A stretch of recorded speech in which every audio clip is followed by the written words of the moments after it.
लेकिन हमें खुद भी तो कुछ करना है। अगर हम छोटी छोटी चीज पे शिकायत करने लग जाएंगे तो फिर जब हम बड़ी चीज की मांग करेंगे ना, फिर वो कोई सीरियसली नहीं लेता। तो हमेशा ये याद रखना कि जंग करनी है तो कहां करनी है, लड़ाई करनी है तो कहां करनी है, संघर्ष करना है तो किस बात पे करना है। क्या वो बात इसके लायक है कि मैं उसके लिए लड़ूं? क्या वो बात इसके लायक है कि मैं उसके लिए जिद करूं? तो अपनी जिद संभाल के रखना। और जब जिद संभाल के रखोगे तो फिर मौका ढूंढोगे काम करने का। और मौका कैसे मिलता है? हम आर्मी कैंप में एक फौज से जुड़ी स्टोरी सुनाता हूँ। ये एक फौजी अफसर के थ्रू मेरे तक पहुंची थी। ये उस टाइम की बात है 1984 1984, जिस समय पंजाब में टेररिज्म था। और वो फौजी अफसर जो थे वो पोस्टेड थे संगरूर में। उनको पटियाला जाना पड़ता था, पटियाला से वापस आना पड़ता था, अंबाला जाना पड़ता था, अंबाला से वापस आना पड़ता था रोज।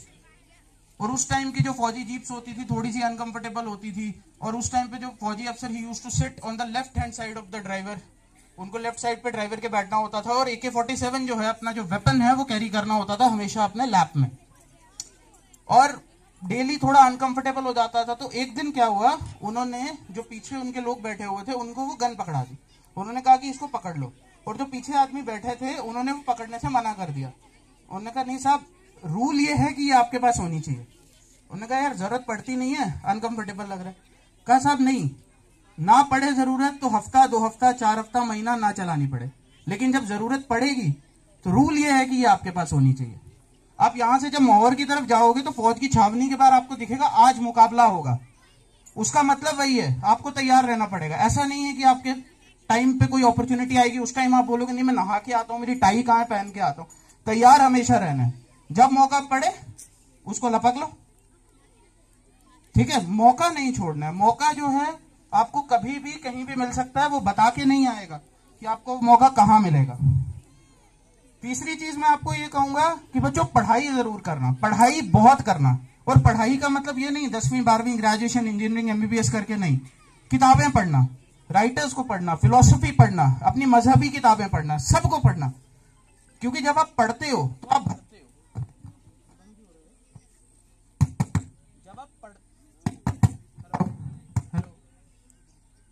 हेलो हाँ, तो जब आप हेलो हेलो हेलो हाँ, तो जब आप पढ़ते हो तब आप भरते हो। आप एक घड़े की तरह हो, जब आप पढ़ रहे हो तो आप भर रहे हो। बोलना तभी जब छलकने लगो, जब बहुत पढ़ लोगे तब बोलना, फालतू में नहीं बोलना, ठीक है। तो ये बात हमेशा याद रखना कि जो भरना है वो पढ़ना है और बोलना छलकना है।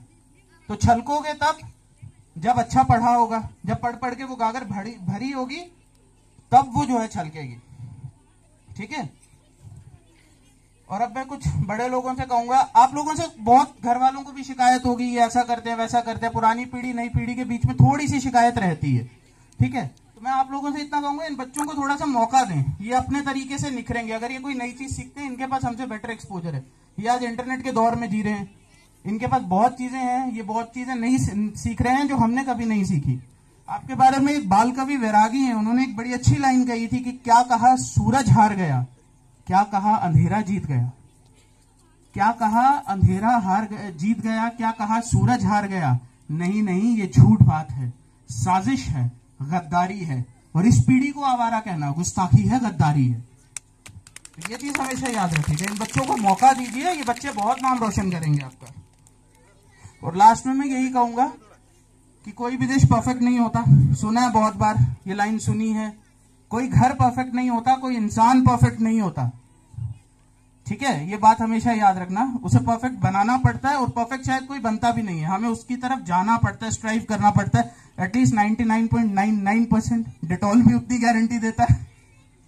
तो इस चीज को हमेशा याद रखना, नजर का तीर जिगर में रहे तो अच्छा है, ये घर की बात है, घर में रहे तो अच्छा है। जय हिंद।